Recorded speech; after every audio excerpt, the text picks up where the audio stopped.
This season felt very different to me. I don't know whether I think COVID gave me this like intense booster shot of gratitude to be on set with fellow creatives making this beautiful show. And it also just like rejuvenated my interest in Emily Dickinson and gave me like a fresh perspective into her.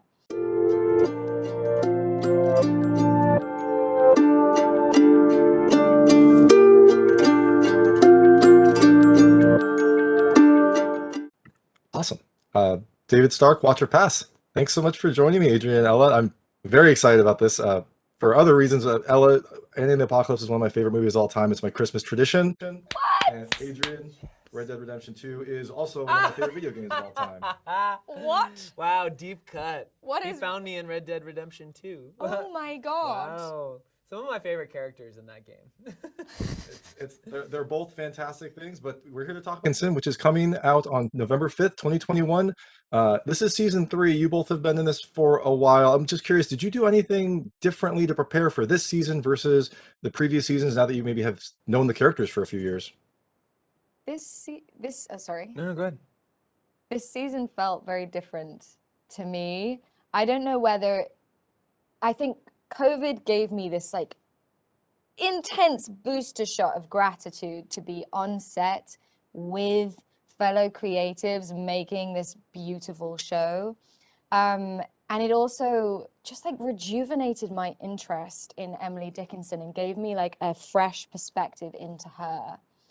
And I've never felt as playful with material as I felt with the material this season. And I think that had a huge part, that was hugely to do with my trust and love for the team at this point. And also that Sue in her life as a character is stepping into this new state of ease and playfulness and messiness. Like she's, even in her darkest moments this season,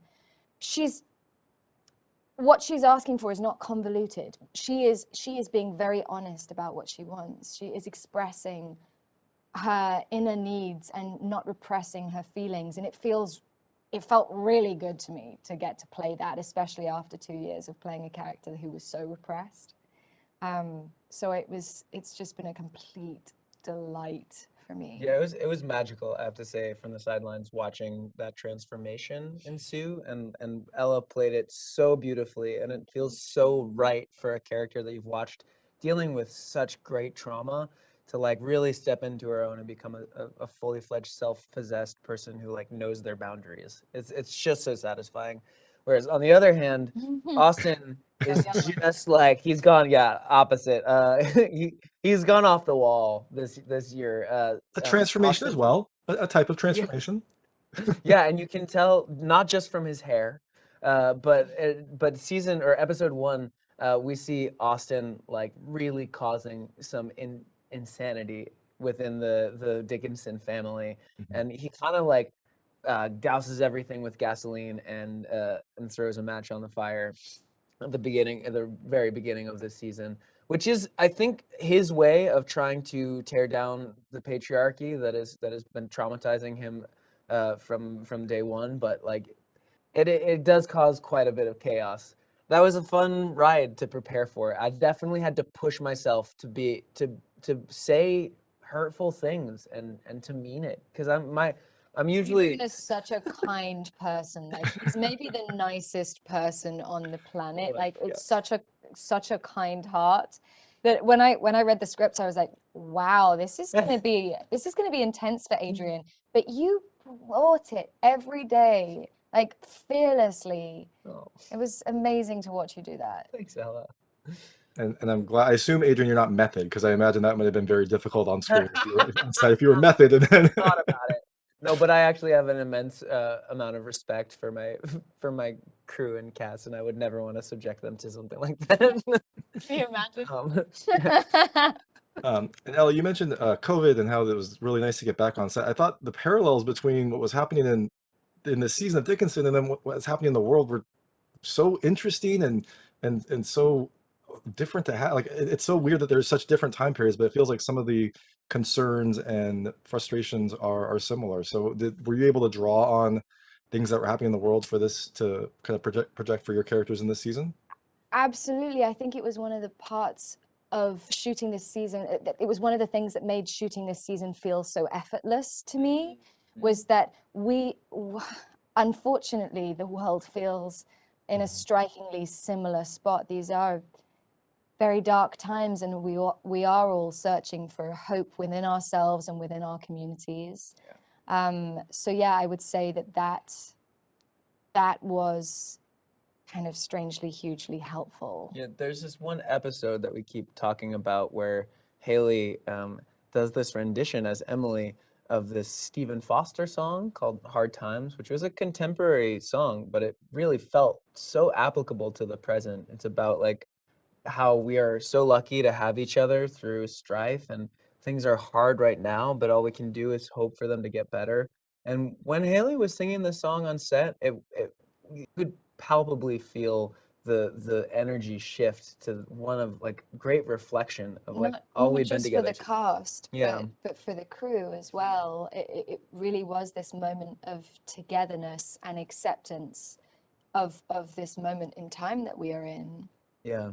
Yeah, no, definitely. And it's interesting that it's so different of a time, but also it's also so similar. So Yeah. last question. I know you all have limited time. This is the last season of Dickinson. I imagine the fans, after they get through the season, they're probably going to want to stay with these characters, stay in this world. So I'm just curious, what did you all do? What did you read or watch to prepare for these roles so that maybe fans can look into those different types of media to kind of learn more about this time and these characters that they've grown with? There is an incredible cartoon online called Hark a Vagrant. Oh, I really didn't think you were going to go in that direction.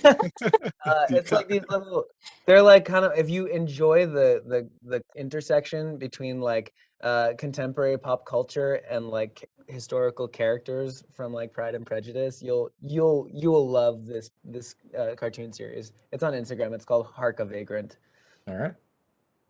If you're interested in getting into more of a 21st century lens on Emily Dickinson, A Loaded Gun is an incredible book on her life, through the lens of the 21st century.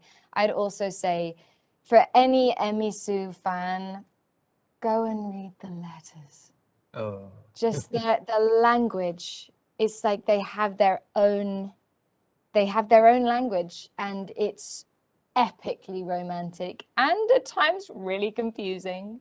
There's so much to tuck into. Every season I turn to them again and find something new within them.